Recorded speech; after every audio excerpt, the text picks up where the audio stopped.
Hey there guys, this is Obsidian Chill. Got another video from the test server here for you today.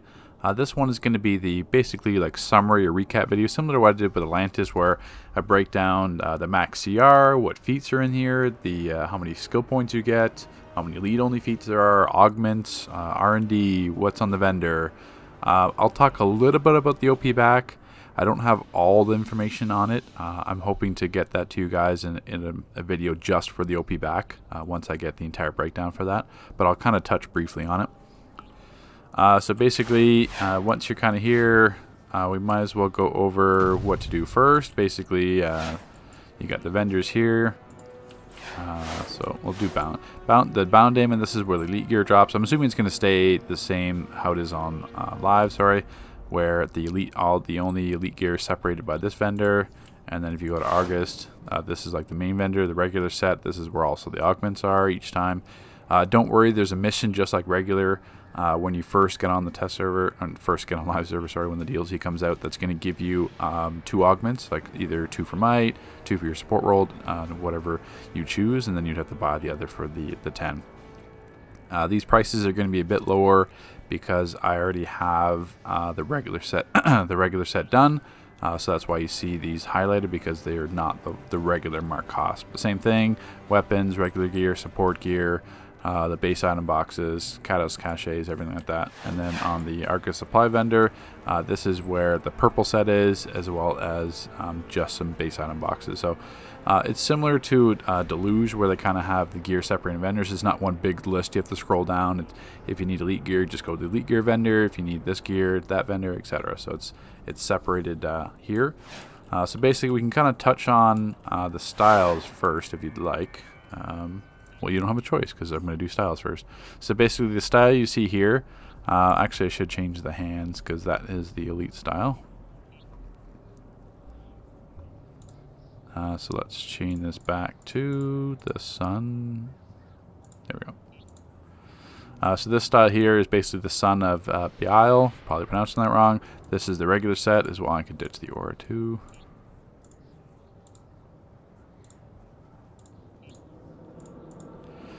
So this is the regular set for the vendor. Hands, chest legs, kind of like that fishnet style. Gives you some ideas for like a spawn kind of cosplay, but that's essentially it there. We can kind of zoom up on it here. So that's the back, shoulders, everything. That's the full style for the regular vendor set. And then for the purple set, which is the Argus, they kind of explain this all in the live stream as well. If I can go to my tank style for that. So this is the regular set. The only difference is I have some of the enhanced gear. The set that you see that's like glowing right there, like the head, shoulders, hands, that's the enhanced one.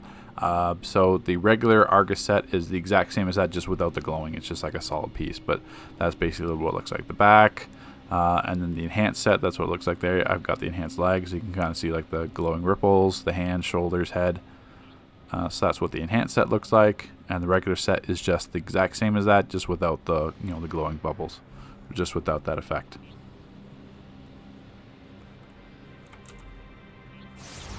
And then basically, as you saw the elite gear, basically the elite gear just has this kind of like built-in kind of glow to it. I'm not sure. We can go to the chest here, see if there's any like kind of major difference. It's probably because I don't have the color match for that yet.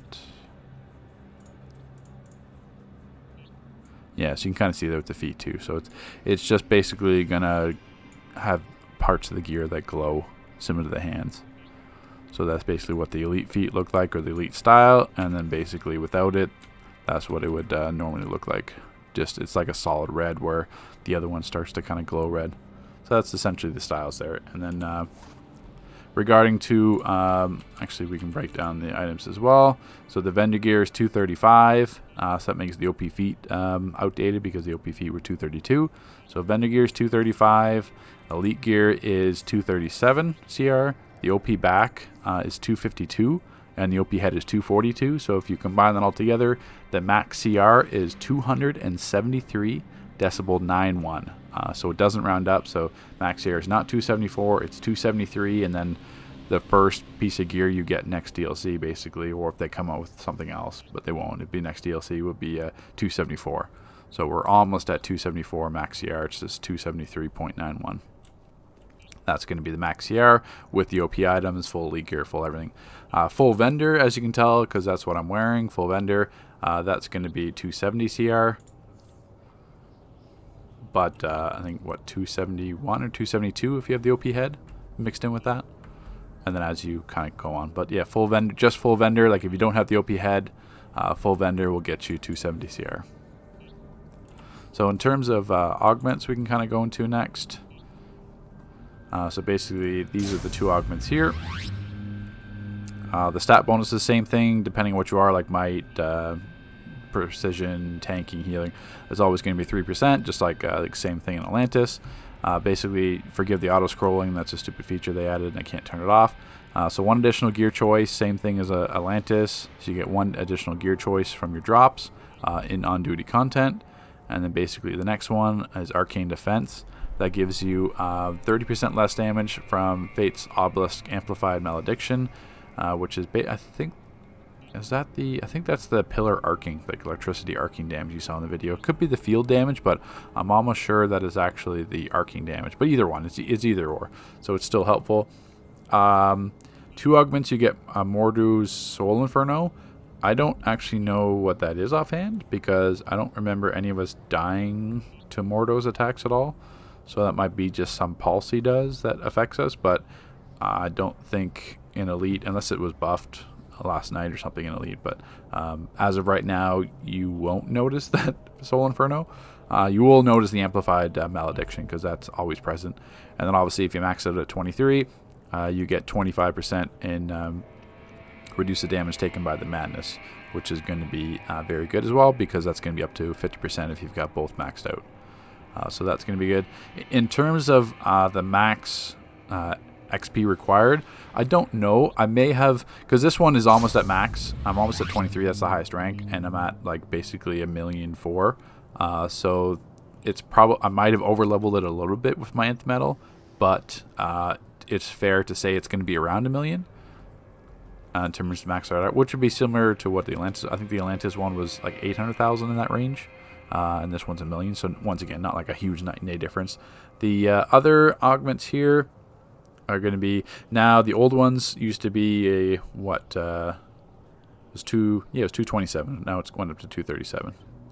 Trying to, yeah, 227. That's why, because I had everything maxed before. So now it's 237. Once again, these XP, I know I over leveled some of them. I think this one's really close to being just, because I think I purposely did this one just to make sure what the max rank would be. So I would say around 1.3 mil to max out the augments in terms of your gear augments, which would make sense, because I think it's around, what is it, around like 900,000 or so on live right now. So that's about like a 300-ish thousand increase, which would be fair, considering they also put that marketplace marketplace augment XP on, which I think is like 360,000, something like that. So that would be fair that you would have to spend money to get the full rank up if you wanted to spend money that way, or just use your exabytes that you have on live. But I think it's going to be in between 3 and 350,000 increase in XP for that, and the same thing, about 2, maybe less than 300,000 increase on the adaptive augments. So that's going to be it there. We can kind of break down the feat list as well. Some terms of styles. Let's see here, like I said before, it's just the typical ones. We've got the Argus set, that's the vendor set, and then everything else. Let's see, there's an enhanced Argus set, there's the enhanced elite set, so basically the same thing. There's 4 style sets, 4 feats for that. And if we go down into the episode feats, so basically there's 13 1 stars, there's 16 2 stars, and there's 13 3 stars. And there's a bunch of feats that don't actually have feats associated with them yet, so that's subject to change. So if you add up all these feats all together, including the styles, including the episode feats, it comes to 11.80 skill points. So almost 12 skill points in this DLC alone, not including any time capsules or anything else that comes out. Right now, as of on test, it's almost 12 skill points for this DLC. So regular stuff here, complete the collection, stuff like that. The augment rank up, a bunch of alert feeds. So it's basically the same dev that did Silent School, so that's why there's a lot of feats you'll find in the alert, because there's a lot of feats in Silent School. It's just how Sharon does things, which is, you know, probably one of the best devs out there that I like dealing with. The same thing. There's a bunch of feats in the alert, bunch of stuff in the raids, some duo feats, and then basically base item feats. Acquire the lamp event housing, which is like one of those no feat ones that you just get that from the alert. So that's about it, and that's got, as I said before, I already covered the lamp event housing in a different video. Once you get 10 otherworldly essence, you can basically fortify that into lamp event housing. So just, you know, have your lamp, fortify it, and then you're ready to go next time. And then basically once you have rank 4, you just open it, and when you open it, you'll get one of basically 5 choices. Basically you can get these. You can get the Radiant Light, Prior's Aura, the Righteous Aura. There's also an Illuminating Torch, which I don't have because it's rare. And then you can also get an aura, basically here, just as an example. It's one of those like augmented auras. I forget what they're really called, but it's like shadow hands. There's like shadow head, hands, and feet. So basically that's one of the auras that can drop from the lamp event housing. So there's a few of the it's not going to be like a full aura. It's like either it's going to be head or head hands, feet, those kind of style auras. That's what can also drop from the lamp event housing. So that's going to be the option as well. The only other thing as well, I guess I could touch quickly on the artifacts. The artifacts have seen some minor tweaks from my first video. Don't worry, nothing's really changed. The supply drop one is still meh right now. The tank one is still, you're definitely going to want that 100%. The troller one still, it still sucks, but it's only good in one situation. Like if you want a battle troll and there's already a power troll in the group, then then all means do that. But it's not good as a solo troll, that's for sure. And then what was, yeah, there was a fourth one, right? No, the fourth one was the pet one. The pet one didn't really see any changes. That one is still good if you're DPS. But you have the sublet solar amplifier, so if you need to use heat vision, then don't use it. If you don't need heat vision, then use the pet artifact. That's what it basically comes down to. Now, I can touch quickly on the OP back. This is the OP back here. You can see it in the fortified menu. Where was it here? This drops, so far, I know it drops in Elite Shatter Gotham off the final boss. I can't confirm if it drops in regular yet. That's why like this information about the OP back is still coming in parts to us. So right now, as of what I know, it drops in Elite, final boss. It doesn't drop for everyone. 6 of the 8 people in our group got it, and same thing with other groups, like 4 people got it, 2 people got it. So it's not a guaranteed drop chance, but that being said, the very first time we ran it, it dropped for 6 people. So it's not like it's an ultra rare trinket drop or anything like that. It's usually it happens each time.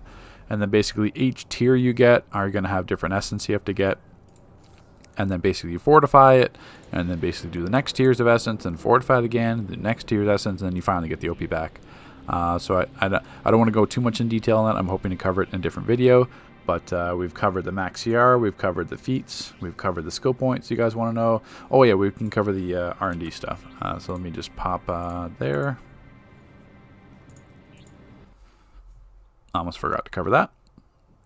So my intention is just to kind of give you like an overview of everything. Like you've seen the duo, you've seen the open world, you've seen the alert, you've seen both raids, and now basically it's everything else. And then depending on how the elite raids are, I may show you that. Just depends on when they're finished tweaking. So basically here, I pretty much got all the consumables so far. Personal dampening field, I've already tested that. It's just over 36,000 base absorption. And then basically explosive shock, that all didn't change. In terms of the bulldozer soda, that's going to be 517 dominance. The all natural is going to be 2,587 health. The nitro is 1,035 might. The energy cola is 3,881 power. The flex soda is 646 precision. The nutri soda is 517 restoration. And the vit cola is 323 vit. And then nothing else really changed. Same thing to craft them. You just get the solar cola enhancer fellowship, exo material, and then same thing with everything else. Each of the same power costs. So that's basically the R&D, and that's everything covered. So okay, so we'll also forgot to mention that the generator increases. I don't have examples of all the other generator ones, but for the ones I do have, the health generator mod goes up to 1,293. The dominance generator mod goes up to 258. and the might generator mod goes up to 517. I might actually be able to have my base here. I think I put some in the bank here. So let me be nice and show you 4 other ones.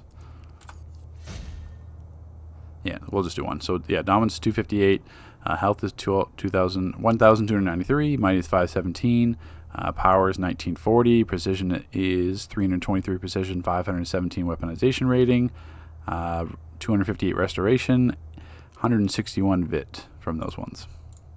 And that's what the generator mod increases are going to be as well. But thanks for watching, guys. I appreciate the support on these test server videos. If anything else changes on test or if there's any changes announced, I'll be covering that as well. And I'll try to get you the details and make a specific video just on the OP back breakthroughs. But take care, guys. Thanks for watching.